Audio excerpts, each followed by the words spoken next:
মাশাল্লাহ, মেয়ে তো আমাদের খুব পছন্দ হয়েছে। আমার কিছু কথা বলার আছে। কি বলতে চাও মা, বলো। খানবাড়ির ছোট ছেলে শাকিলকে আমি খুব পছন্দ করি। আজই ওকে বিয়ে দেব এবং আপনি ওকে আপনাদের বাড়িতে নিয়ে যাবেন, আর কোনোদিন এখানে আনবেন না, কথাটা মনে রাখবেন। আপনি আমার বউরে আরেক জায়গায় বিয়ে দিতেছেন। তোর বউ মানে?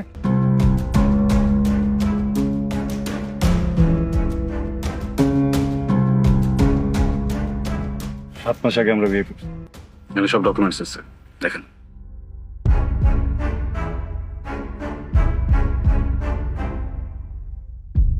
শুধু তাই না ভাইজান, আমি প্রেগনেন্ট। 5 মাস চলতেছে। তাহলে তো এখানে আর কোনো কথা চলে না। চল বাপ। দাঁড়ান, আজকে এখানে যে ঘটনাটা ঘটে গেল, দয়া করে এটা কাউকে বলবেন না। আশা করি আমার এই অনুরোধটুকু আপনি রাখবেন। কি রাখবেন তো? রাখবো বাবা, রাখবো রাখবো। কবির, ভাইয়া। ওনাদেরকে সসম্মানে গ্রামের বাইরে বের করে দিয়ে যা। জি ভাইয়া।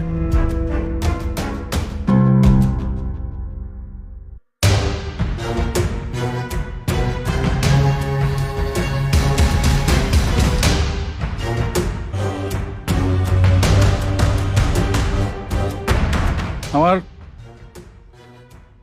এখন উচিত ছিল তোমাদের দুজনকে গুলি করে মেরে ফেলা, কিন্তু যে আসছে ওর জন্য পারলাম না, তাই সবকিছু মেনে নিলাম।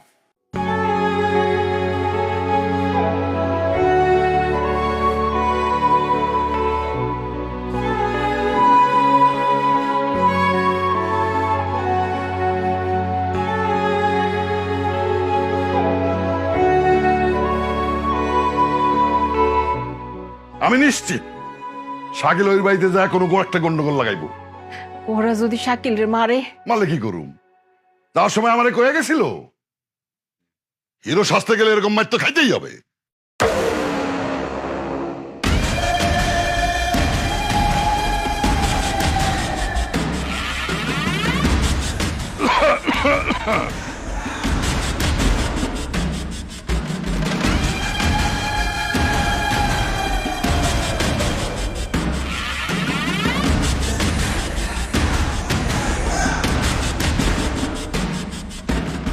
চাচা জান, আসসালামু আলাইকুম।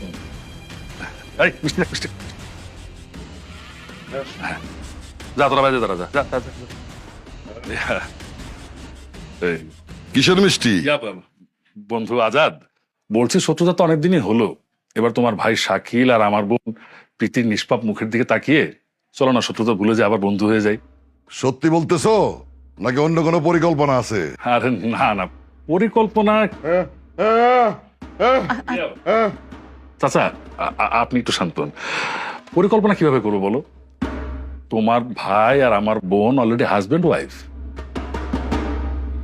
আর সবচেয়ে বড় কথা হলো গিয়া প্রীতির গর্ভে আপনাদের বংশের প্রদীপ আসতেছে। বাবা,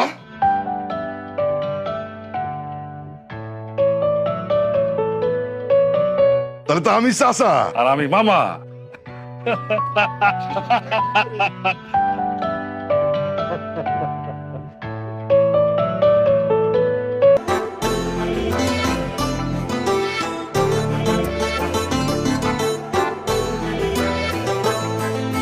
আমি তো কোনে পক্ষের লোক, আপনার সাথে কিছু কথা ছিল, একটু যদি আসতেন।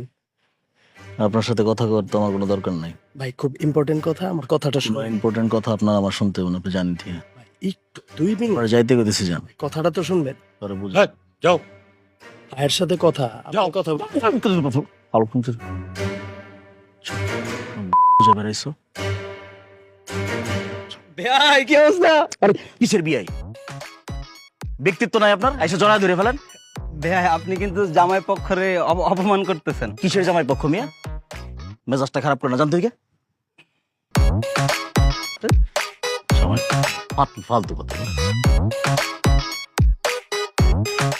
পোলা পালাই সেটা কি করে তুমি ফলাও?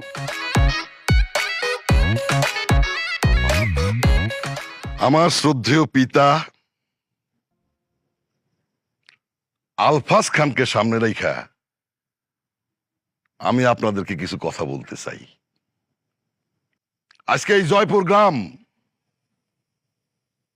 আনন্দের গ্রাম। এই জয়পুর গ্রামে আজকে যেই ঘটনা ঘটতে যাচ্ছে সেটা একটা ইতিহাস। আপনারা সবাই আমাকে জানেন, দুইটা পরিবার, খান বংশ আর চৌধুরী বংশ। আমরা আমগো স্বার্থের জন্য কি করি নাই? যত জঘন্য কাজ আছে আমরা করছি। রক্ত জড়াইছি, জমি দখল করছি, আধিপত্যের লড়াই লড়ছি, আর এরা নীরবে সহ্য করছেন আপনারা। কি পাইছি? কিচ্ছু পাই নাই। আজকে আমার ভাই আর চৌধুরী সাহেব, তার বোন, তারা একত্রিত হয়েছে। তারা একত্রিত হয় নাই, খালি এই দুইটা পরিবারের একত্রিত করছে। আপনাদের আরেকটা সুখবর দিতে চাই, এই দুইটা পরিবারে সারা জীবন বান্ধা রাখার জন্য এক নতুন অতিথি আমাদের এই গ্রামে আসতেছে। আমি আপনাদের কাছে করজোরে ক্ষমা চাইতেছি। এই দুই পরিবারের পক্ষ থেকে অনেক অত্যাচার করছি, আপনাকে অনেক অনেক অত্যাচার করছি, যেটা ভাষায় প্রকাশ করা যাবে না। আপনারা আমাকে এই দুই পরিবারের ক্ষমা করে দেবেন। এই দুইটা পরিবার আজকে থেকে আপনাকেও সেবা করব। আপনাকেও, আমার ভাই, আমার সন্তান, সৌদি বাড়ির যে মাইয়া আমাকে বাড়িতে পা রাখছে, ওইটা আমার মেয়ে, আমার কলিজা জুইলাও, আমার যা কিছু আছে সব ওগো, সব। আজকে এই শুভক্ষণে আপনাকে সামনে আমি ওগো একটা উপহার দিতে চাই। আব্বা,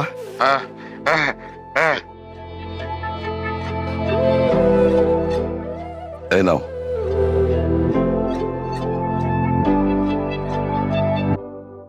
ভাবি আছে না, ভাবির সামনে তুমি ওকে কেন চাবি দিচ্ছ? কি বলিস? তোর ভাবি তো আমারে কইছে। বাড়ির চাবি। শোন, অনেক বগিযোগি করছি, অনেক অন্যায় করছি, কিন্তু এই বাগান বাড়িটা